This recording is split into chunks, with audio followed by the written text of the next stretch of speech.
चलिए शुरू हरे करते हैं। कृष्ण। मंगलाचरण। ओम अज्ञानतिमिरन्धस्य ज्ञानाञ्जनशलाकया चक्षुरुन्मीलितं येन तस्मै श्रीगुरुवे नमः।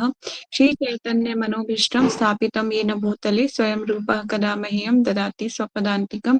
वन्देऽहं श्रीगुरु श्रीयुतपदकमलं श्रीगुरुवैष्णवांश श्रीरूपं साग्रजातं सहगण रघुनाथं वितं तं सजीवं सावधूतं सावधूतं परिजनसहितं कृष्ण चैतन्य देवं श्री राधा कृष्ण पादान सहगण श्री ललिता श्री विशाखान्वितांश हे कृष्ण करुणा सिंधु दीनबंधु जगतपते गोपीश गोपिका कांत श्री राधा कांत नमस्तुते तप्त कांचन गौरांगी राधे वृंदावनेश्वरी विष्णु भानुसुते देवी प्रणमामि हरिप्रिये पांचा कल्पतरुभ्यक्षय कृपा सिंधु वैवच पतितानां पावनेभ्यो वैष्णवेभ्यो नमो नमः। अनंत जय श्री कृष्ण चैतन्य प्रभु नित्यानंद श्री अद्वैत गदाधर श्रीवासादि गौर भक्तवृंद। हरे कृष्णा कृष्णा कृष्णा हरे हरे हरे राम राम राम हरे हरे। नमो विष्णु पादाय कृष्ण पृष्ठाय भूतले श्रीमते भक्ति वेदांत स्वामी निति नामिने नमस्ते सरस्वती देवे गौरवाणी प्रचारिणे निर्विशेष शून्यवादी पाश्चात्य देश तारिणे। नमो विष्णु पदाय कृष्ण पृष्ठाय भूतले श्रीमते जय पताका स्वामी इति नामिने नामचार्य प्रदाय निताय कृपा प्रदायिने गौर कथा धामे दया नगर ग्राम तारिणे। श्रीला गुरुदेव श्रीला प्रभुपाद की जय। निताय गौर सीतानाथ प्रेमानंदे हरि हरि बोल। हरि कृष्णा नाम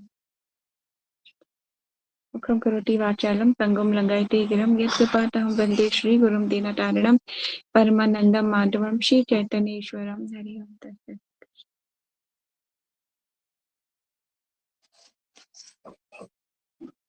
हरे कृष्णा। तो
हरे कृष्णा।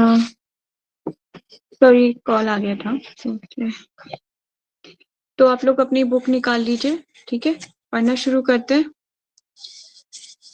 पहले तो सफला एकादशी की आप सबको शुभकामनाएं। अच्छा, आई होप सबकी एकादशी अच्छी जा रही होगी। तो चलते हैं आगे, पढ़ते हैं। पहले रिवीजन कर लेते हैं थोड़ा सा, ठीक है। हमने लास्ट क्लास में क्या क्या पढ़ा था।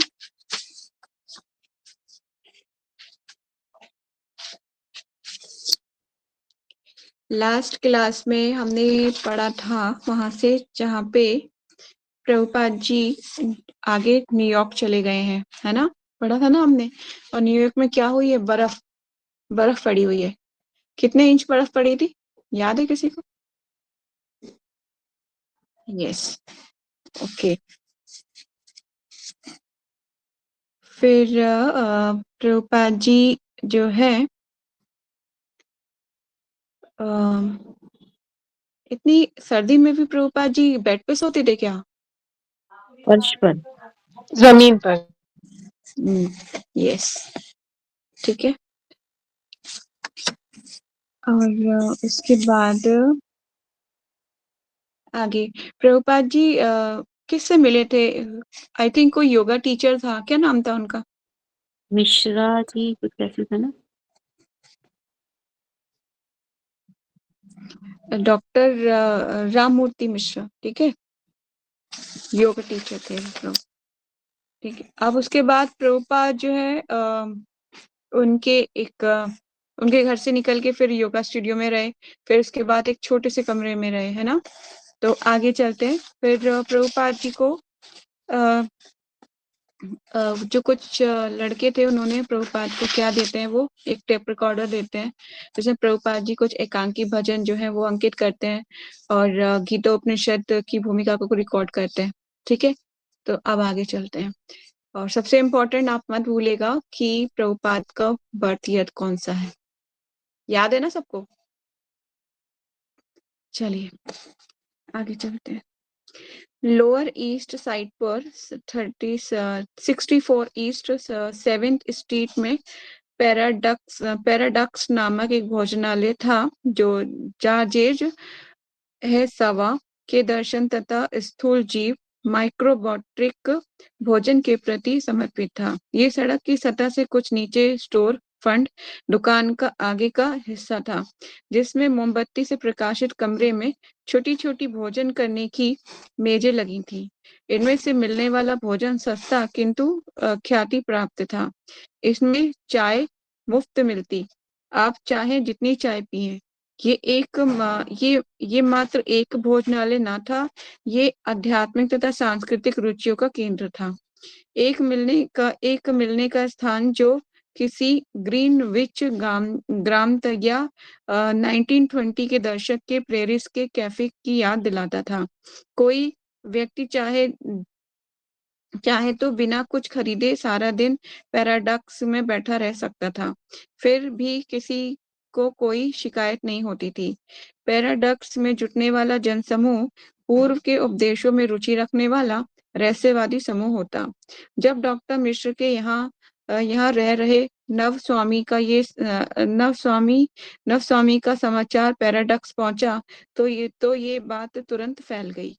एक मुक्त कलाकार हर हर हावरिर कोहेन तथा पैराडॉक्स का एक कर्मचारी बिल एपी एपिस्टाइन परस्पर मित्र थे। डॉक्टर मिश्र के साथ युग स्टूडियो भक्ति वेदांत स्वामी से कई बार मिल चुकने के बाद हार्वे ने पैराडॉक्स जाकर बिल तथा अन्य मित्रों को इस नए स्वामी के विषय में बताना प्रारंभ किया।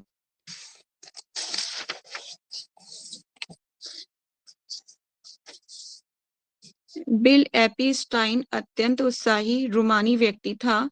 उसके बाल लंबे तथा घुंघराले थे और उसने दाढ़ी बढ़ा रखी थी। वे अत्यधिक आकर्षक एवं फुर्तीला था और शहर की जितनी भी आध्यात्मिक संबंधी खबरें होती, उन्हें भोजनालय के लोगों तक पहुंचाने का कार्य उसने अपने ऊपर ले रखा था।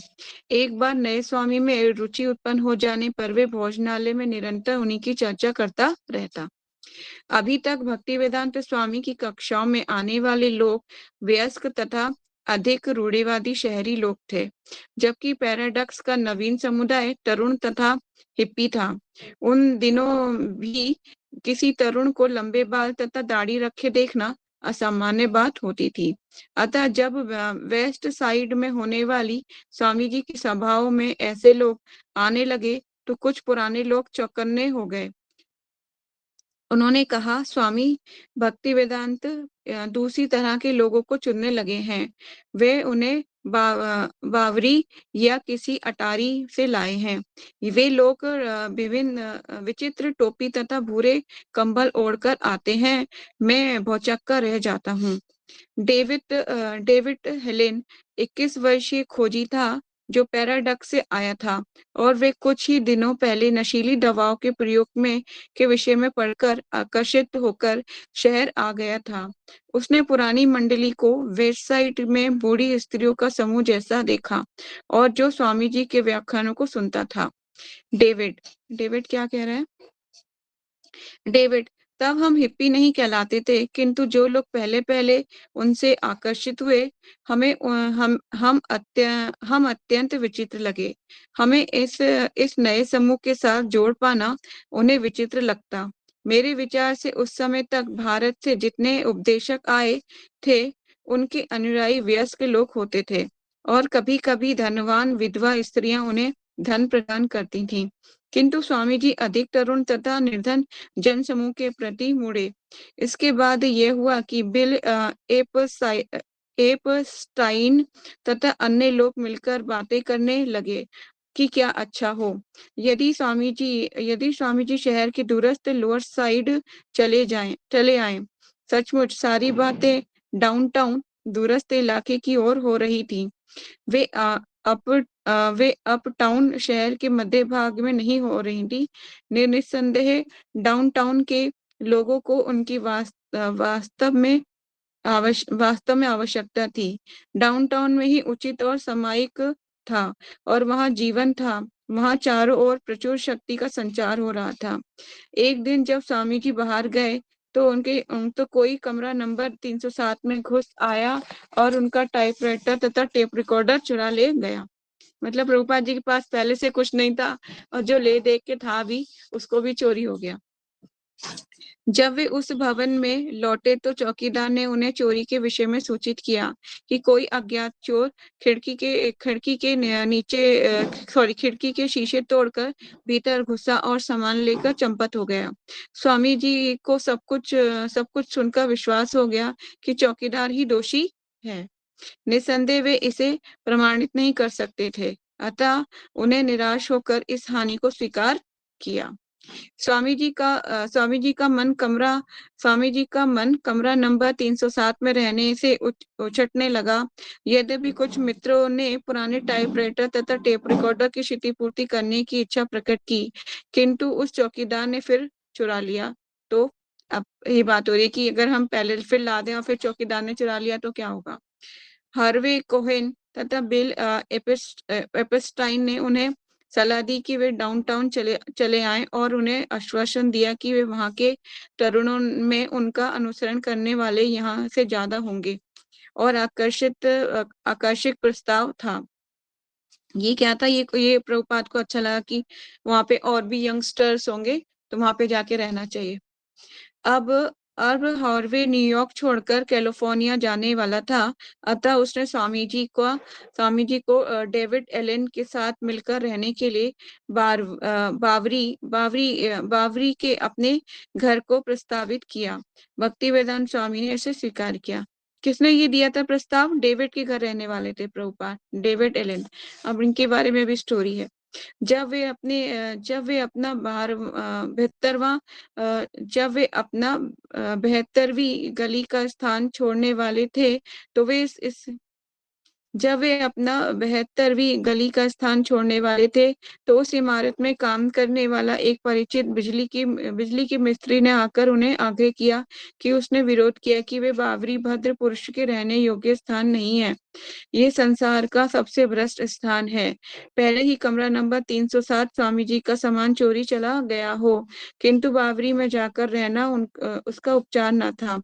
भक्ति वेदांत स्वामी फिर भी विचलित नहीं हुए। ठीक है, तो प्रभुपाद को लगा कि मुझे वहां जा रहा हूँ, पर उनको किसी ने बोला कि वहां मत जाइए, ये बहुत ही भ्रष्ट स्थान है। और ये आगे हम पढ़ेंगे भी तो वहां पे कैसे कैसे लोग थे।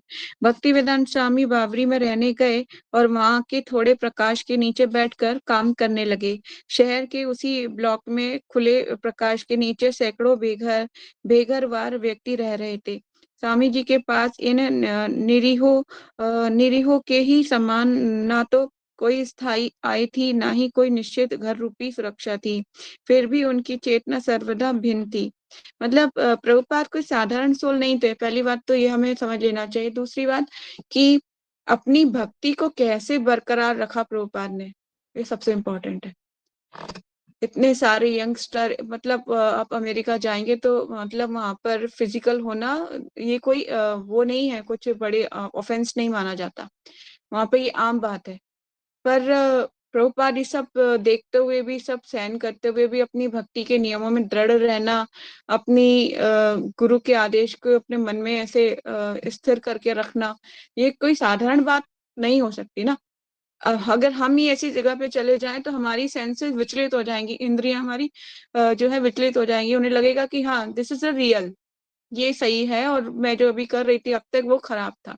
रहते रहते रहते रहते कुछ टाइम बाद, विद इन 1 वीक भी, मैं बहुत ज्यादा बोल रही हूँ, कि कुछ ही दिनों बाद ऐसा लगेगा कि हाँ दिस इज अ रियल। तो अपनी भक्ति साधना धीरे धीरे धीरे धीरे करके कम होते होते होते होते छूट जाएगी। पर प्रभुपाद कितने दृढ़ थे अपने भक्ति के नियमों के प्रति, यहाँ तक कि इन्होंने अपना पहनावा, अपना प्रसाद कुछ भी नहीं छोड़ा। ठीक है, आगे चलते हैं। भक्ति वेदांत स्वामी बावरी में रहने लगे, जहां वे थोड़े प्रकाश के नीचे बैठकर काम करने लगे। शहर के उसी ब्लॉक में खुले प्रकाश के नीचे सैकड़ों बेघर व्यक्ति रह रहे थे। स्वामी जी इनके पास निरीहों के समान ही ना तो कोई स्थायी आय थी, ना ही कोई निश्चित घर रूपी रक्षा थी। फिर भी उनकी चेतना सर्वदा भिन्न थी। वे श्रीमद् भागवतम का अंग्रेजी में अनुवाद कर रहे थे और अपने भक्ति वेदांत तात्पर्यों के माध्यम से संसार को शिक्षा दे रहे थे। उनका कर्तव्य था कि समस्त मानवता की मूल आवश्यकता के रूप में कृष्ण भावनामृत की स्थापना करना, चाहे वे रिवर साइड ड्राइव की 14वीं मंजिल में रह रहे हो या बावरी के किसी अटारी के कोने में। ठीक है, तो प्रभुपाद ने अपना भागवतम का अनुवाद करना उसको बंद नहीं किया। और दूसरी बात ये कि जितनी जैसी भी कोई फैसिलिटी प्रभुपाद को मिलती, वो उसको अपने भक्ति में कार्यों को निरंतर चालू रखते। दूसरी बात ये कि ये प्रभुपाद ने इंग्लिश में सारे भागवतम के अनुवाद किए। और कैसे, मतलब सिचुएशन, प्रभुपाद रात को बैठ के अनुवाद करते थे, है ना। और अमेरिका में रात में ही जो होती है दिन निकलता है। कहते हैं कि अमेरिका की जो दिन होता है वो रात में निकलता है। रात में लोग जो होते हैं इंद्रिय तृप्तियों के प्रति आकर्षित होते हैं, शोर शराबा और इतना शोगुल और इतनी ज्यादा सेंस ग्रेटिफिकेशन में पागल लोग एक दूसरे के प्रति, मतलब इस तरह से वहाँ का जो है रहन सहन होता है। बहुत मुश्किल है वहां पर रह के अपनी भक्ति की को बचा पाना। जब तक भक्त नहीं होंगे ना, पॉसिबिलिटीज ही नहीं है, 0% भी नहीं कि आपको, मैं समझ सकती कि मुश्किल है, नामुमकिन, असंभव। लेकिन प्रभुपाद ने कैसे किया। मैं हमेशा जब भी मैं सुनती हूँ प्रभुपाद जी के बारे में, पढ़ती हूँ, तो मैं ये समझती हूँ कि काश मैं प्रभुपाद के दर्शन कर पाती। पर लेकिन फिर मुझे लगता है कि कोई बात नहीं, प्रभुपाद नहीं है तो उनकी बुक्स तो हैं, हम उनको प्लीज कर सकते हैं, उनके इंस्ट्रक्शन को फॉलो करके उनको प्लीज कर सकते हैं, उनके बताए गए नियमों को फॉलो करके हम उनको प्लीज कर सकते हैं। और दूसरों को, जो प्रभुपाद की इच्छा थी कि मैं हमेशा जीवित रहूंगा अपनी बुक्स के जरिए। और आप जो है अगर चाहते हैं कि मेरी उम्र बढ़े तो क्या कीजिए, बुक डिस्ट्रीब्यूशन कीजिए। तो प्रभुपाद के इंस्ट्रक्शन थे, हमको फॉलो करें तो हम उन्हें प्लीज कर सकते हैं, उन्हें खुश कर सकते हैं। चलिए आगे चलते हैं। वे अनुवाद करते रहे और न्यूयॉर्क शहर में कृष्ण मंदिर बनवाने पर निरंतर सोचते रहते। चूंकि उनकी चेतना कृष्ण के सार्वभौम संदेश में लीन थी, अतः वे आश्रय के लिए अपनी चारों ओर के वातावरण पर कभी निर्भर नहीं रहे। उनके लिए घर का अर्थ ईंट तथा काठ नहीं, अपितु प्रत्येक दशा में कृष्ण की शरण ग्रहण करना था। मतलब जितनी भी चीज जो भी मिल रहा है वो ही वो एक्सेप्ट करते थे। और के पीछे प्रभुपाद नहीं जाते थे कि चलो अभी एक बल्ब है, एक बल्ब और लगाओ, मेरे पास अभी एक चटाई और लेके आओ। No demand. प्रभुपाद ने कभी कोई डिमांड नहीं करी किसी से भी। जो उनको उनके शिष्य पूछते थे, प्रभुपाद जी हाय, मैं कैसे आपको सर्व कर सकता हूँ, तब प्रभुपाद बोलते थे, you can serve for Krishna not me, you can do, आप जो करना चाहते हैं आप कीजिए, कर सकते हैं जो आपकी इच्छा हो। प्रभुपाद कभी भी उनको ये नहीं कहते थे कि आप मुझे खुश करो। प्रभुपाद कहते थे आप भगवान की खुशी के लिए जो करना चाहते हैं वो कीजिए। ठीक है, तो उसी तरह से आगे चलते हैं। क्या हुआ, चूंकि उनकी चेतना कृष्ण के सार्वभौम संदेश में लीन थी, अतः वे आश्रय के लिए अपने चारों ओर के वातावरण पर कभी निर्भर नहीं रहे। उनके लिए घर का अर्थ ईंट तथा काठ नहीं, अपितु प्रत्येक दशा में कृष्ण की शरण ग्रहण करना था। जैसा कि उन्होंने अपने अपटाउन शहर के मित्रों से कहा कि मेरा घर सर्वत्र है, जबकि श्री कृष्ण की शरण लिए बिना सारा संसार वीरान होगा। ठीक है, स्वामी जी के बावरी प्रकोष्ठ में चले जाने की खबर ज्यादातर पैराडक्स भोजनालय में आपसी बातचीत द्वारा फैल गई और संध्या समय लोग उनके साथ कीर्तन करने के लिए वहां आने लगे। बावरी में संगीत में कीर्तन विशेषता लोकप्रिय हो गया क्योंकि उनकी नई बैठकों में अधिकांशतः स्थानीय संगीतज्ञ तथा कलाकार ही जुटते, जो तत्व ज्ञान की अपेक्षा दिव्य संगीत के प्रति अधिक रुचि दिखाते। प्रत्येक प्रातःकाल स्वामी जी श्रीमद् भागवतम सुनाने के लिए एक कक्षा लेते, जिसमें डेविड एलेन, रॉबर्ट नेल्स नामक एक लड़का तथा अन्य लड़का भाग लेते। कभी कभी वे इच्छुक लड़कों को भोजन बनाना सिखाते। वे किसी भी जिज्ञासु या अपने नई सहवासी के साथ व्यक्तिगत वार्ता करने के लिए उपलब्ध रहते। शहर की भांति स्वामी जी प्रत्येक सोमवार, बुधवार तथा शुक्रवार को संध्याकालीन बैठकें करते। उनकी अटारी उनके अधिकांश परिचितों के लिए दूर थी, किंतु ये भी बावरी में ही थी। फिर भी प्रवेश द्वार को घेर कर सोते हुए बेघरवार व्यक्तियों के समूह से मार्ग निरंतर अवरुद्ध रहता। मतलब जो है सारे हिप्पीज रात को नशा करके ना ऐसी सड़कों प्रभुपाद के बाहर जो है उनकी जो अटारी थी, अटारी कहा जाता है बावरी में जो रहने का स्थान, वहां पे वो बाहर पड़े रहते। ठीक है। और आगंतुकों को करीब आधा दर्जन आवारा लोगों के समूह को लांघकर फिर 4 मंजिला सीढ़ी चढ़नी पड़ती। किंतु इनमें नवीनता थी। आप वहां जाकर हिप्पियों के समूह में बैठकर स्वामी जी के कीर्तन को नेतृत्व करते देख सकते थे। कमरे में धुंधला प्रकाश रहता और स्वामी जी अगरू जलाते। अनेक आगंतुक आते और चले जाते। ठीक है। प्रभुपाद जी जो है वहां पे जो बदबू फ्रेगनेंस बाहर से आती थी स्मोकिंग की, तो प्रभुपाद कुछ फ्रेगनेंस जलाते थे। बावरी में स्वामी जी के अधिकांश मित्र या तो संगीतज्ञ थे या संगीतज्ञों के मित्र। वे सभी संगीत, नशीली दवाओं, सुंदरियों तथा आध्यात्मिक चिंतन में थे। क्योंकि भक्तिवेदांत स्वामी हरे कृष्णा मंत्र को संगीत में तथा ध्यान में ढंग से प्रस्तुत करते, फलतः लोग उनमें स्वतः रुचि दिखाते। बावरी की भीड़ के लिए शब्द ही आत्मा और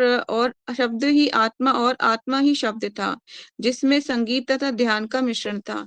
किंतु भक्तिवेदांत स्वामी के लिए ईश्वर के नाम से ही रहित संगीत ध्यान न होकर इंद्रिय तृप्ति था, अथवा एक प्रकार का निराकार ध्यान था।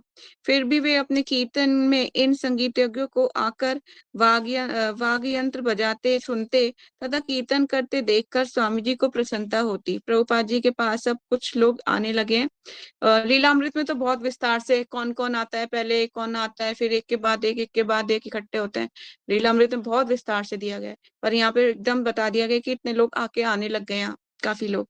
तो अब सारे लोग कुछ लोग आने लग गए हैं। वो कीर्तन जब प्रभुपाद जी करते हैं तो वो अपने अपने इंस्ट्रूमेंट्स ले आते हैं और बजाना शुरू करते हैं। तो वाद्य यंत्र बजाते सुनते तथा कीर्तन करते देखकर स्वामी जी को प्रसन्नता होती। कुछ लोग रात भर अन्यत्र संगीत तथा वाद्य यंत्र बजाने के कारण जागते रहने के बावजूद प्रातः आकर स्वामी जी के साथ गाते। वे उन्हें शब्द पर ध्यान केंद्रित करने से विरत न करते, अपितु उन्हें शब्द प्रदान करते। वेदों में शब्द को भौतिक सृष्टि का प्रथम तत्व बताया गया है। शब्द का स्रोत भगवान है और भगवान शाश्वत पुरुष है। भगवान शाश्वत पुरुष है। स्वामी जी इस बात पर बल देते कि लोग भगवान के साकार दिव्य नाम का कीर्तन करें, चाहे वे इसे जॉर्ज लोकगीत, रॉक या भारतीय ध्यान कहें। किंतु जब वे हरे कृष्णा का कीर्तन करने लगे तब इससे कोई अंतर नहीं पड़ता था।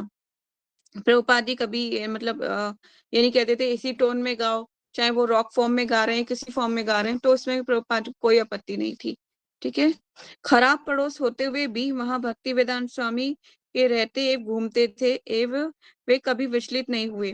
प्रायः उनके दरवाजे पर बावरी के अनेक आवारा सोते या अचेत पड़े रहते और वे उन्हें फांद कर निकल जाते। कभी कभी कोई शराबी ठीक तरह से ना चल पाने के कारण उनसे टकरा जाता। कभी कोई निरीह व्यक्ति कुछ बड़बड़ाता या उनकी हंसी उड़ाता।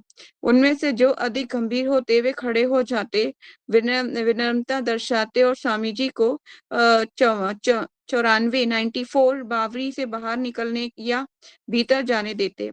रास्ता बन जाने पर उनके बीच से जाते हुए स्वामी जी उन्हें उनकी भद्रता को स्वीकार करते रहते। प्रभुपाद जी मतलब लोग उनके मुंह पे सिगरेट का धुआं फेंकते थे, पता है आपको? बाल लीलामृत बताता है उनके मुंह पे सिगरेट का धुआं फेंकते, तब भी स्वामी जी, तब भी प्रभुपाद कुछ नहीं कहते थे, कुछ भी नहीं कहते थे उनको। वो जानते थे ये जो है अभी तमोगुण में लिप्त है, तमोगुण से। अब इसीलिए प्रभुपाद मतलब सहन करने की कितनी बड़ी सीमा हो सकती है, ये प्रभुपाद की हमें सीखना चाहिए लीलामृत से, इसकी सहन करने की सीमा क्या होती है। ठीक है, तो यस आगे चलते हैं। बावरी के कुछ लोगों तथा अन्य कुछ लोगों ने उन्हें घूमने जाते देख रखा था। वे केसरिया वस्त्र धारण किए, हाथ में छाता तथा एक भूरा थैला लिए हुए इस छोटे कद के भारतीय साधु के विषय में काफी जानते थे। दोबारा पढ़ देती हूँ। बावरी कुछ लोगों तथा अन्य लोगों ने उन्हें घूमने जाते देख रखा था। वे केसरिया वस्त्र धारण किए तथा हाथ में छाता तथा एक भूरा थैला लिए हुए इस छोटे कद के भारतीय साधु के विषय में काफी जानते थे। आगे चलते हैं। पालथी मारे विभिन्न प्रकार के पौधे के गमलों की ओर पीठ किए, अपने शरीर पर चौड़ी ढीली सिलवटों वाली सफेद चादर ओढ़े स्वामी जी मायूस एवं चिंतित प्रतीत होते। वे द विलेज वायल्स के जून अंक से के चित्र में सहित एक लेख छपा जो इस प्रकार था। क्या था वो लेख? हरे कृष्णा। गुह्य पश्चिम तथा व्यवहारिक पूर्ण का मिलन एसी भक्ति वेदांत स्वामी तथा उनके अमेरिकी शिष्यों के बीच के विचित्र अंतर से सजीव हो उठता है। स्वामी जी 70 वर्षीय सुसंस्कृत सुशिक्षित व्यक्ति हैं और वे 1 वर्ष के लिए शांति, सद्भाव, ईश्वर की सनिकटता संबंधी अपने संदेश का प्रवचन करने तथा अपने अमेरिकी मंदिर के लिए धन संग्रह करने के लिए यहाँ आए हुए हैं। अपने उपदेशों की ही तरह स्वामी जी स्पष्ट तथा ज्ञानी है। उनकी मुख्य शिक्षा यह है कि वे ईश्वर के पवित्र नाम के जप से मानव को ईश्वर के निकट पहुंच सकता है। इस प्रकार इसके बावजूद ये स्वामी जी अमेरिका में ईश्वर विहीन भौतिकता का मूल खोजने आए हैं, जो उनके अनुसार एक योग है जिसने भारत को पहले से आच्छादित कर रखा है। वे अत्यंत यथार्थवादी हैं।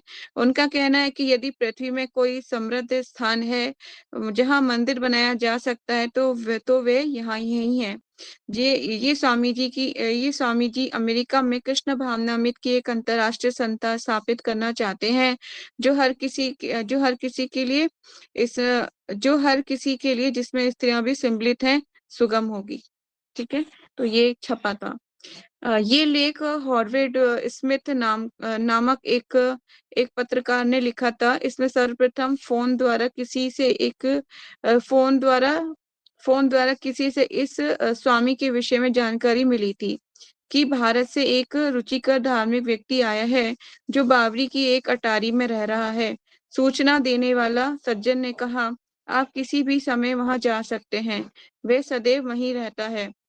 मुझे विश्वास है कि वह आपको अत्यंत मनोहारी लगेगा। शायद वे एक प्रमुख धार्मिक आंदोलन चलाने वाला है। ठीक है, हॉर्वेट स्मिथ क्या कह रहे हैं? हॉर्वेट स्मिथ, अतः मैं वहां गया और सीढ़ियां चढ़कर एक कलाकार के कमरे में पहुंचा। कमरे के पीछे मुझे एक छोटा सा पर्दा दिखा, एक भारतीय मद्रास कपड़े के प्रकार का पर्दा। अतः मैंने निश्चय किया कि इसके पीछे झांकूं। मैंने भीतर देखा तो मुझे पालथी मारे, केसरिया वस्त्र धारण किए, मस्तक तथा नाक के ऊपर तिलक लगाए और अपने हाथ में माला की थैली लिए स्वामी भक्ति वेदांत स्वामी दिखे। स्वामी भक्तिवेदांत दिखे। यद्यपि वे गंभीर जैसे लग रहे थे, किंतु उनके निकट जाया जा सकता था।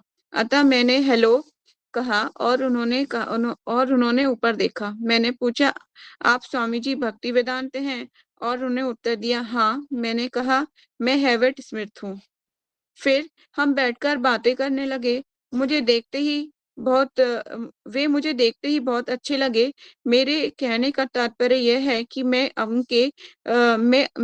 अनेक स्वामियों से मिल चुका था, किंतु वे मुझे ज्यादा अच्छे नहीं लगे थे। मेरा विचार है कि उन सबको एक साथ मिलाकर भारत के वे स्वामी कहना उतना अच्छा नहीं प्रतीत होता। वे अत्यधिक मौलिक थे और यही मुझे सबसे अच्छा लग रहा था। अतः उन्होंने न केवल मुझे आराम से बैठाया, अपितु वे अत्यंत खुले हृदय वाले तथा ईमानदार व्यक्ति लगे। जैसे कि उन्होंने अनेक विषयों पर मेरी राय जाननी चाहिए। उन्होंने इस संदेश में आए आए थोड़ा ही समय हुआ था। सॉरी उन्हें इस देश में आए थोड़ा ही समय हुआ था। चूंकि वे अत्यधिक व्यवहारिक थे, अतः मुझे लगा कि उनके विचारों का प्रभाव हो सकता है। उनकी बातें ना तो अमेरिका में उड़ती दिखाई दे रही थीं और ना ही वे हर तीसरे शब्द के बाद रहस्यमयी बातें कर रहे थे। मेरा विचार है कि उनकी आत्मा तो वही थी, किंतु अपनी सामान्य बातचीत में वे वैसे ना लगते थे। तब उन्होंने कहा कि अनेक लोगों ने उन्हें बताया कि वे वॉइस में लिखना अच्छा होगा और ये उन लोगों के पास पहुंचेगा जो उनके उपदेशों के प्रति शायद पहले से रुचि अथवा जानकारी रखते हैं।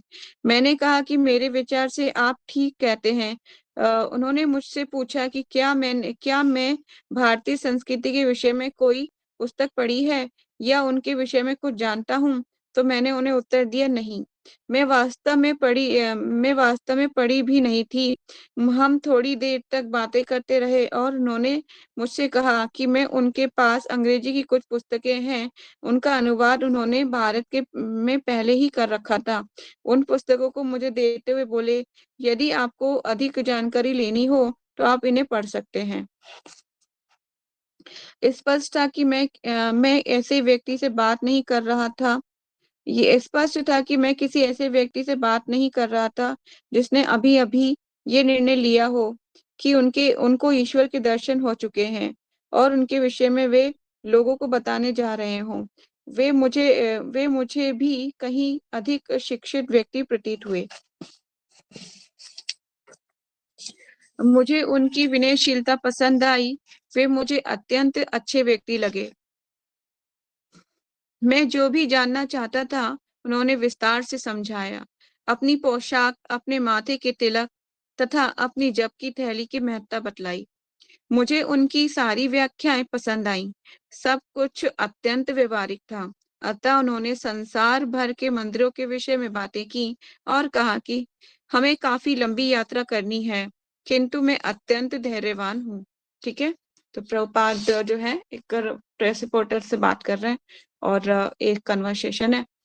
दूसरा, वो उनसे बहुत प्रभावित हुआ है। जब कोई नया व्यक्ति होता है तो अगर उसके हृदय में थोड़ी सी कोई जानने की इच्छा, जैसे जिज्ञासु होता है ना, कोई व्यक्ति जिज्ञासु, पहली बात तो ये कि अगर कोई व्यक्ति जिज्ञासु है और आपको देखता है कि तिलक धारण किया हुआ है, माला लिया हुआ है हाथ में, वैष्णव ड्रेस में हो आप, तो वो आपसे जानना चाहेगा आप क्या करते हो, ये तिलक कैसे लगता है, और ये जो माला आपने ली हुई है, क्या इसके अंदर क्या है, मतलब इस थैली के अंदर क्या है, वो आपसे क्वेश्चन करेगा।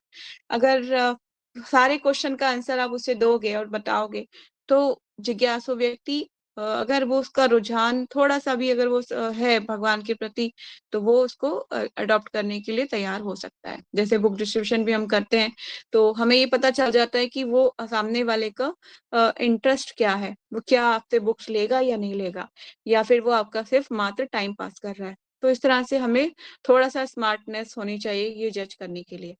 ठीक है, आगे चलते हैं। वायल्स में प्रकाशित निबंध में उनके जिस अमेरिकी गिरजाघर की चर्चा थी, उसके लिए भक्तिवेदांत स्वामी आशाविंत थे। उनके प्रवचन तथा कीर्तन सजीव होते और धीरे धीरे कुछ लोग उनके नियमित अनुयायी बनते जा रहे थे, किंतु भारत से कोई उम्मीद न थी। वे नियमित रूप से सुमति मोरारजी अपने गुरु भाइयों तथा भारत सरकार के पत्र व्यवहार कर रहे थे, किंतु उनके उत्तर उत्साहजनक नहीं थे। प्रभुपाद ने बहुत लेटर लिखे, अपने गुरु भाइयों को लिखे, श्रीमती मोरारजी को लिखे, बहुत लिखे, पर वहां से कोई भी ऐसा लेटर नहीं आ रहा था। दूसरा, प्रभुपाद जी का जो वीजा जो था वो खत्म होने वाला था, तो प्रभुपाद ने अपने जो कोई एक लड़का था, उसकी मदद से प्रभुपाद ने अपने वीजे की और डेट आगे बढ़वाई थी। इस तरह से प्रभुपाद ने जो है एक के बाद एक डेट आगे बढ़वाते रहे। ठीक है, आगे चलते हैं। वे सोचते यदि अमेरिका में कभी कभी कृष्ण भावनामृत की जड़ें जमी तो ये सब भारत सरकार या भारत के दानियों के सहयोग के बिना ही होगा। श्री कृष्ण एक और ही प्रकार से भक्ति वेदांत स्वामी को अपनी योजना प्रकट कर रहे थे। उन्होंने अपनी सारी शक्ति अपनी बावरी प्रकोष्ठ में आने वाले नवयुवकों तथा युवतियों की ओर मोड़नी होगी। उन्होंने सुमति मोरारजी को लिखा। क्या लिखते हैं प्रभुपाद? मैं अब स्थानीय मित्रों तथा प्रशंसकों को अंतर्राष्ट्रीय कृष्णा भावनामृत के संघ के अंतर्गत संगठित करने का प्रयास कर रहा हूँ। ठीक है, अपने समस्त मित्र तथा प्रशंसकों में से भक्ति वेदांत स्वामी अपने सहवासी डेविड एलन पर सर्वाधिक ध्यान और प्रशिक्षण देते। उन्हें लगता कि वे डेविड को अमेरिका के प्रथम प्रामाणिक वैष्णव बनाने के विषय में सुअवसर प्रदान कर रहे हैं।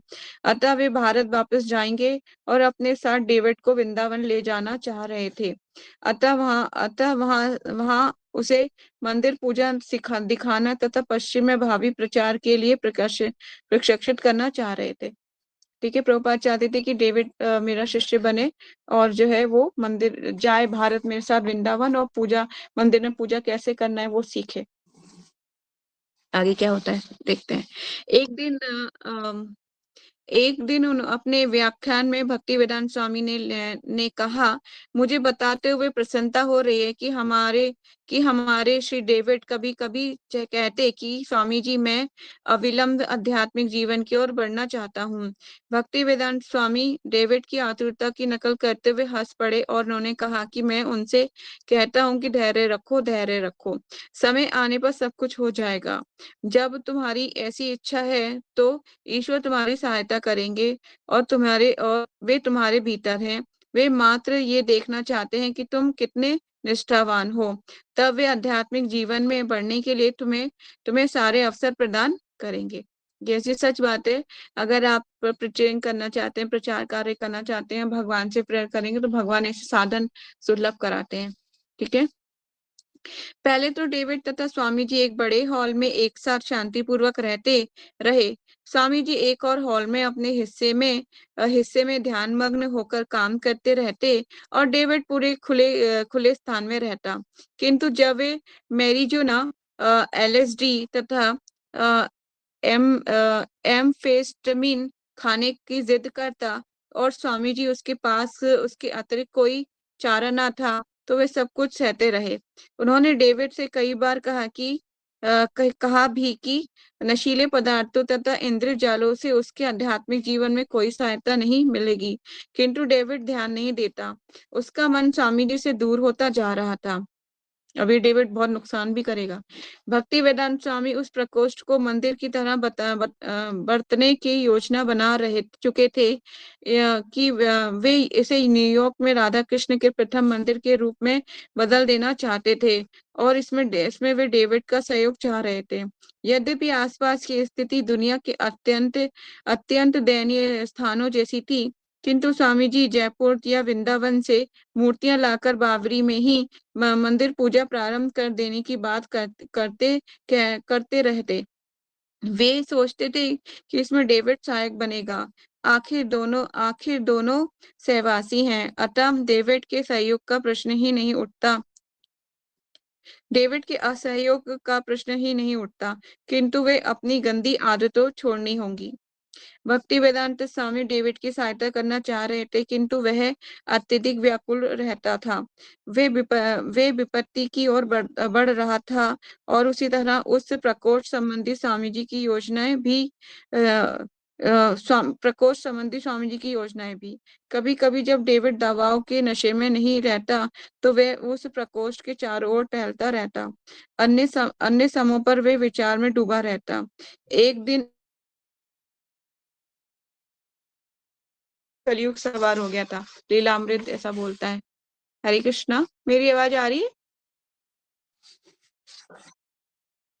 एक दिन एलएसडी के नशे में वे एकदम सनकी हो गया, जैसा कि स्वामी जी के पास आने वाले काल एजेंट्स का कहना है कि वे आपे से बाहर हो गया, और स्वामी जी को मानो किसी पागल व्यक्ति से निपटना पड़ा। इस स्थिति इतनी बिगड़ चुकी थी कि वह उनकी सनकी बिगड़ चुकी थी कि वह एक सनकी लड़का हो गया था, जो बहुत अधिक नशीली दवाओं लेता था। परंतु वास्तविक पागलपन तो अचानक तब हुआ, जब एक दिन स्वामी जी शांतिपूर्वक अपने टाइपराइटर पर काम कर रहे थे कि डेविड आपे से बाहर हो गया। वे बड़बड़ाने लगा और प्रकोष्ठ के खुले भाग में टहलने लगा। फिर वे चिल्लाने, गुर्राने और चारों ओर भागने लगा। फिर वे उधर स्वामी जी के पास गया।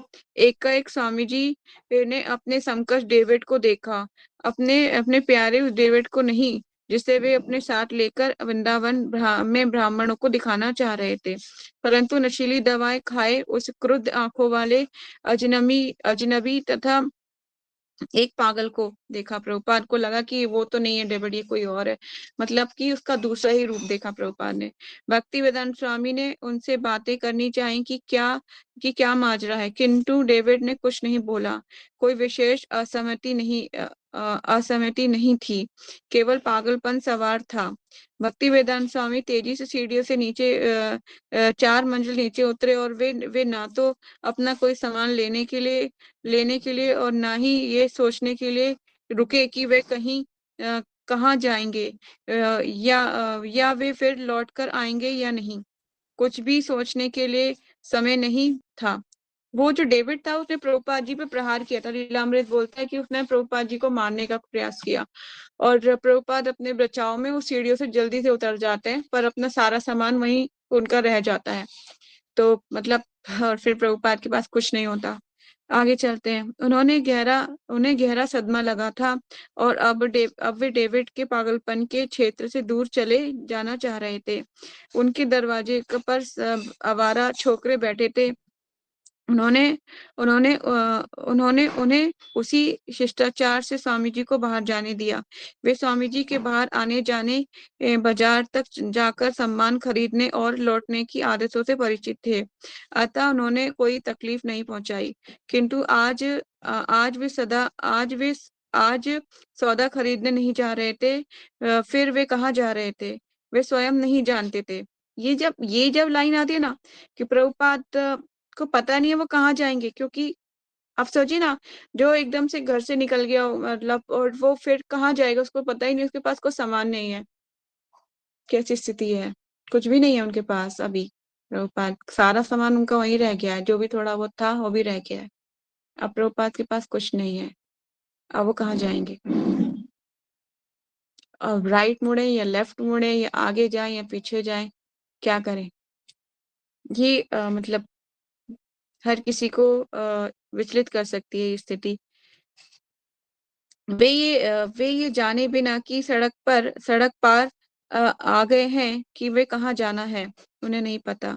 किंतु इतना निश्चित था कि अब वे अपनी अपनी अटारी पर नहीं जा रहे थे, और तो फिर वे कहाँ जा रहे? कबूतर एक छत से दूसरी छत पर उड़ रहे थे। पास पास से गाड़ियां निकली जा रही थीं, और सस्ती जहरीली शराब पीकर आवारा छोकरे सदा की भांति इधर उधर भटक रहे थे। यद्यपि स्वामी जी का घर अचानक डरावने पागलखाने जैसे स्थान में बदल गया था, किंतु दरवाजे की सड़क भी नारकीय एवं खतरनाक स्थान जैसी लग रही थी। वे विचलित हो उठते। यदि वे डॉक्टर मिश्र के यहाँ जाएं तो कदाचित वहां उनका स्वागत हो, किंतु जीवन का ये अध्याय किंतु जीवन का वे अध्याय तो पहले ही समाप्त हो चुका था। वे कहा तो वे वहां से कुछ अच्छा कर रहे थे। वे अपनी कक्षाएं चला रहे थे और नवयुवक कीर्तन करते या सुनते थे। क्या अब सब समाप्त हो गया था? अमेरिका में 9 महीने रहने के बाद अब उनके प्रवचन तथा कीर्तन की अच्छी प्रक्रिया हो रही थी। वे उस समय इस समय वे उसे इस समय ऐसे ही नहीं जाने दे सकते थे। कहीं भक्ति वेदांत स्वामी महाराज का, जिन्हें वृंदावन में प्रत्येक व्यक्ति प्रसिद्ध विद्वान तथा भक्त के रूप में जानता और आदर की दृष्टि से देखता था, और जिन्हें भारत के उपराष्ट्रपति तथा अन्य सामान्य व्यक्तियों से मिलने का खुला निमंत्रण प्राप्त था, इस समय संयुक्त राज्य अमेरिका में कोई भी आदरणीय मित्र न था। वे सहसा सड़क के किसी अनाथ व्यक्ति के समान घर विहीन हो चुके थे। अभी लगाइए, प्रभुपाद अकेले खड़े हुए हैं, कुछ भी नहीं है उनके पास। सिचुएशन। हरे कृष्णा। मतलब अब ना आसान नहीं है। मतलब कैसे प्रभुपाद ने इतनी बड़ी संस्था की स्थापना की है, इतना मुश्किल हुआ होगा, कितना सहन किया होगा प्रभुपाद ने उन लड़कों को, उस लड़के डेविड को खास तौर से, और कितने लोगों को सहन किया है प्रभुपाद ने। मतलब हम किसी एक जने को भी नहीं सहन कर सकते, और प्रभुपाद ने कितने लोगों को सहन किया है, कितने लोगों को सहन किया है। मतलब अनबिलीवेबल। मैं तो कहूंगी ये एक साधारण जीव के लिए तो असहनीय है ही, और वो ऐसा मतलब सहन भी नहीं कर सकता, बहुत मुश्किल है। या तो ऐसी सिचुएशन है इंसान यूटर्न मार के प्रभुपाद वापस आ जाते, या फिर भी प्रभुपाद के हृदय में ये था कि मैं अपने गुरु महाराज का संदेश को फैलाना है, और अकेले खड़े हुए। आप समझिए ना, अब हम इस स्टोरी में एंटर कर चुके हैं। अब सोचिए, चारों तरफ रोड चल रही है, हमारा छोकरे घूम रहे हैं, और प्रभुपाद अकेले वीरान खड़े हुए हैं। अब क्या करना है? अब प्रभुपाद को आगे लेके जाना है ना, तो आगे क्या होता है स्टोरी में, चलिए। यस, वे सहसा सड़क के किसी अनाथ व्यक्ति के समान घर विहीन हो चुके थे। उनकी अपेक्षा वे लोग अधिक सुरक्षित थे जो दीर्घकाल से फ्लॉप फ्लॉप हाउसों में रह रहे थे। वे भले ही विनष्ट हो चुके हों, किंतु सुस्थिर तो थे। यदि यदि आपके पास वहां जाने का कोई निश्चित उद्देश्य ना हो, या तो आप सीधे स्टोर जाने वाले हो या वापस अपने घर जाने वाले हो, तो बावरी नरक होगा। ये खड़े होकर सोचने का स्थान ना था कि कहाँ जाया जाए, या ऐसा कोई मित्र है जिसके पास जाया जा सके। इस समय स्वामी जी ना तो चाइना टाउन सामान खरीदने जा रहे थे, ना ही घूमने जा रहे थे, जिससे वे शीघ्र ही अपने प्रकोष्ठ पर लौट आए। और यदि वे अपने प्रकोष्ठ पर नहीं जाते, तो फिर उनके लिए कोई स्थान नहीं है।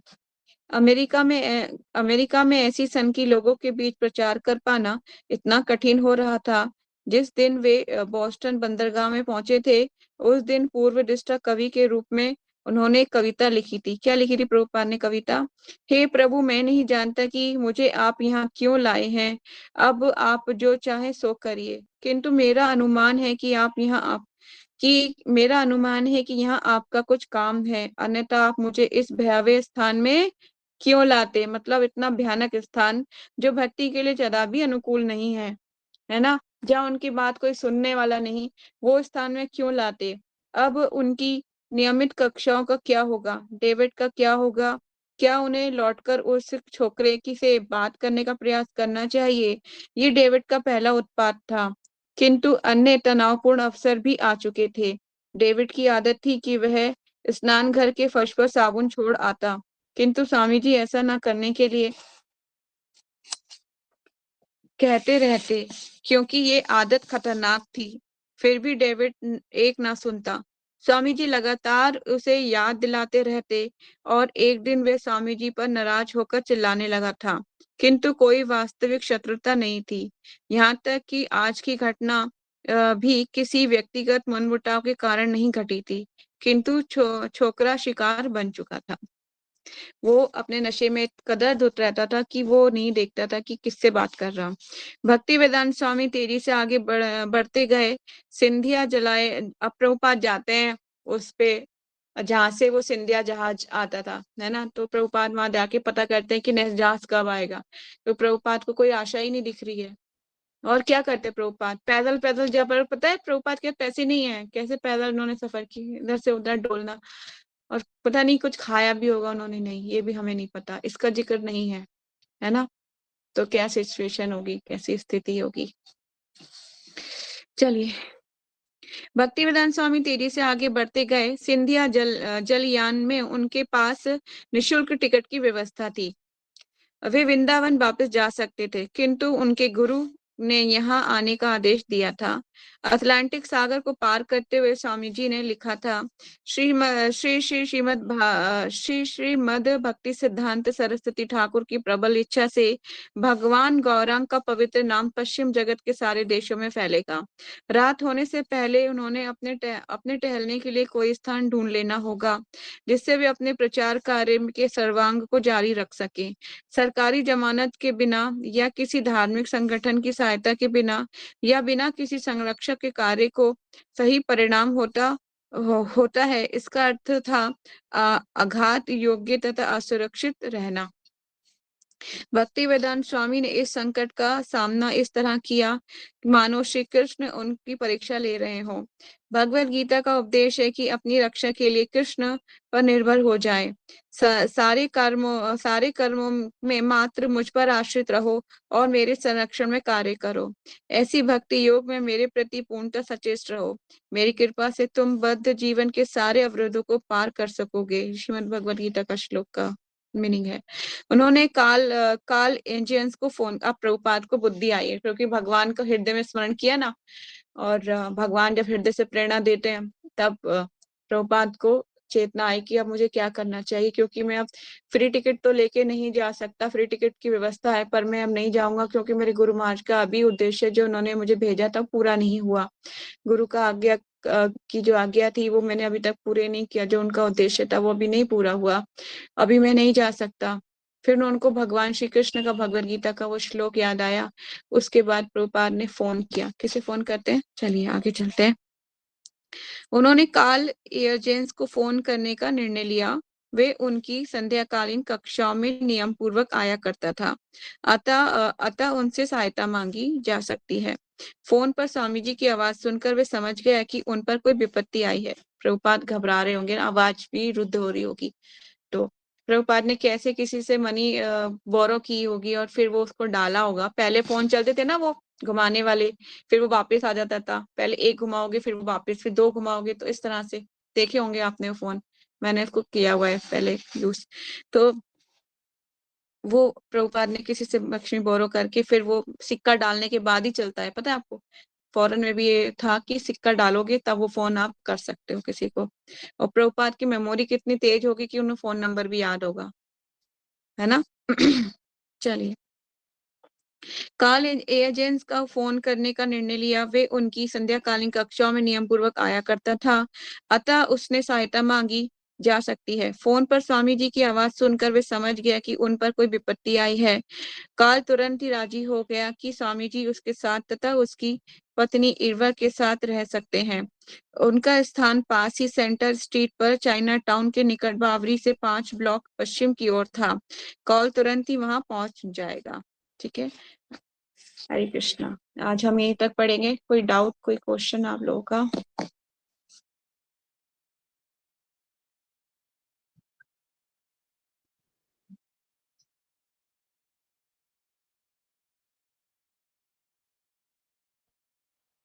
देखिए, अगर आप गुरु के आदेश को पालन नहीं कर पाते तो एक तो जो दीक्षा के समय आपने वचन दिया है वो ब्रेक होता है, रूल। लेकिन अपने देखिए, अपनी पूरी समर्थता से हमें कोशिश तो यही करनी चाहिए कि हम गुरु के इंस्ट्रक्शन को फॉलो कर पाए।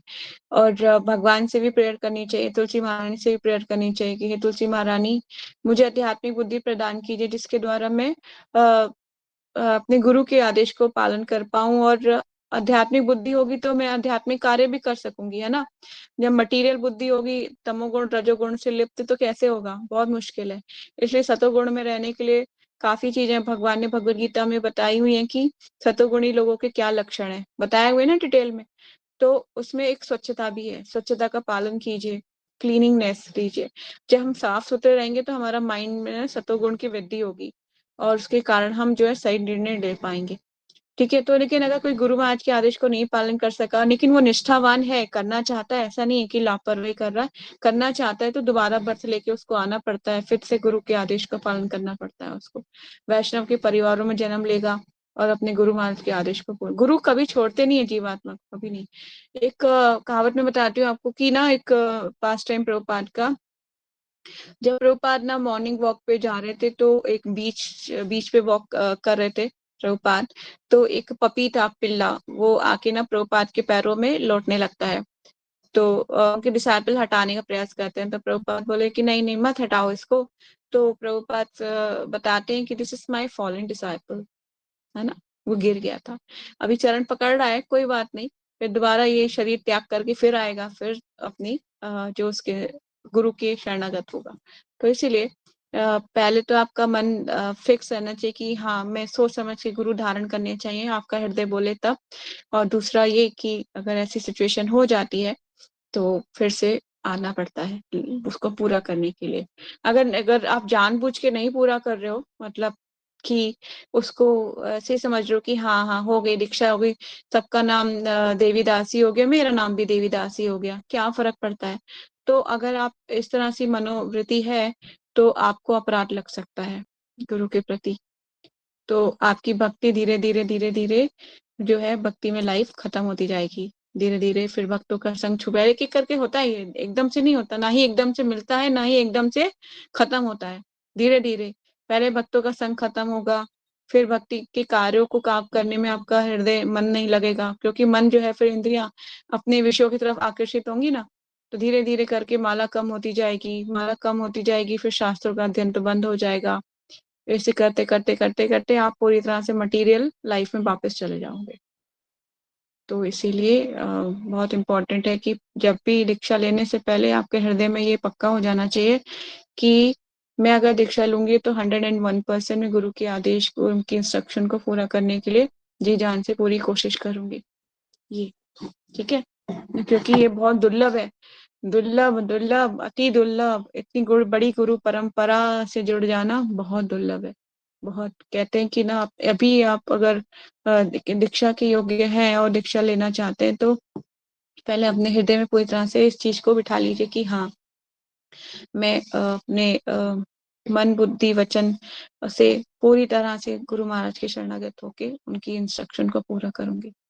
ठीक है, तभी आप दीक्षा लीजिए। ठीक है, और कोई क्वेश्चन? No question. तो आगे कल पढ़ेंगे। ठीक है, happy Ekadashi all of you. Saphala Ekadashi की बहुत बहुत शुभकामनाएं। बेचारे भूखे हो तो कुछ खा लीजिए। हरे कृष्णा। प्रणामांच कल्पतरुभ्यश्च कृपा सिन्धुभ्यैव च पतितानां पावनेभ्यो वैष्णवेभ्यो नमो नमः। अनंत कोटि वैष्णव भक्त वृंद की जय। नामाचार्य दास ठाकुर की जय। जगत गुरु शील प्रभुपाद शील गुरुदेव की जय। निताय गौर सीतानाथ प्रेमानंदे। हरि हरि बोल। हरे कृष्णा। जब कभी भी आप प्रभुपाद जी के पास जाएंगे तो हृदय से एक फूल प्रभुपाद जी को अर्पित कीजिएगा। प्रभुपाद जी, अब तक मैं आपके बारे में नहीं जानती थी इतना ज्यादा, पर अभी मैं आपके बारे में कुछ जानती हूँ, तो please accept my most humble obeisances in your lotus feet. Please मेरी विनम्र प्रार्थना स्वीकार कीजिए, मुझे आध्यात्मिक बुद्धि प्रदान कीजिए प्रभुपाद, जिस मैं भी भगवान की सेवा में लग सकूं। प्लीज आप मुझे ब्लेस कीजिए। आपको हृदय से प्रार्थना करनी चाहिए, क्योंकि प्रार्थना के बिना अगर प्रार्थना नहीं करोगे तो कौन सा भगवत क्या सुनेगा कैसे। बच्चे को भी अपनी माँ से प्रार्थना करनी पड़ती है, तो मम्मी मम्मी रोटी दे दो या कुछ दे दो, मम्मा मुझे चाहिए, है ना। वो भी तो प्रार्थना करता है ना, मम्मी मुझे ये चाहिए, मम्मी मुझे वो चाहिए। जब प्रार्थना करता है और माँ को लगता है हाँ जेन्युइन है इसकी प्रॉब्लम, इसको जेन्युइन ही कुछ चाहिए, तब वो देती है, नहीं दे देती। इस तरह से वैष्णव है, भगवान है, हमें सबसे प्रार्थना करनी आनी चाहिए। अगर आपके पास प्रार्थना के शब्द नहीं है तो की हुई प्रार्थनाओं को दोहराइए। जैसे गजेंद्र मोक्ष कथा है, कुंती महारानी की कहानी है ना। इस तरह से आप जो है सुन सकते हैं, उनको पढ़ सकते हैं, उनको गा सकते हैं भगवान के सामने। ऐसे मैं भगवान के सामने गाती थी, कृष्णाय वासुदेवाय, ऐसे भजन वो मतलब सुनाती थी भगवान को। तो भगवान सुन लो प्लीज। ये कुंती महारानी प्रार्थना करती थी भगवान। कुंती महारानी बोलती है कि मुझे भगवान दुख दीजिए, मुझे दुख दीजिए, दुखों में आपका स्मरण होता है। तो पहले तो दिमाग थोड़ा सा खिसका कि दुख, हे भगवान, दुख में तो कैसे, मतलब क्या हालत होगी, बुरी हालत हो जाती है। फिर मैंने सोचा यस ट्रू, जब तक हृदय से माँ नहीं देखती ना, जब तक बच्चा, जैसे मैं बहुत बार ये बात बोलती हूँ, बार बार ये सच बात है, माँ को लगता है ना झूठे झूठे रो रहा है तो उसको खिलौने विलौने दे देती है, चल खेले खेले। लेकिन जब माँ को लगता है कि फॉर एग्जाम्पल अगर बच्चा बेड से गिर गया है और वो रो रहा है, जोर से चिल्ला रहा है मम्मी, माँ दौड़ती हुई आती है, उसे गले से लगा लेती है। इसी तरह से भगवान भी है, जब देखेंगे ना कि आप हृदय से उनको प्रेयर कर रहे हैं, हृदय से उनसे प्रार्थना कर रहे हैं, तो भगवान आएंगे फिर हमारी हेल्प करने के लिए। भगवान तो एक जो है चैत्य गुरु के रूप में हृदय में निवास करते हैं, है ना। तो वो आपको हृदय से भी प्रेरणा देंगे, भगवान सारी व्यवस्था कर देंगे, बस आपको फ्रीडम ऑफ चॉइस जरूर प्रदान करेंगे चीजों को चूज करने की, आपको क्या चूज करना है। हृदय से भगवान सबको प्रेरणा देते हैं। ठीक है, तो thank you so much for joining. Hare Krishna, दंडवत प्रणाम। हरि बोल। हरे कृष्ण माता जी। हरे कृष्णा, हरे दंडवत कृष्णा, प्रणाम। हरे कृष्ण। दंडवत प्रणाम। हरि बोल।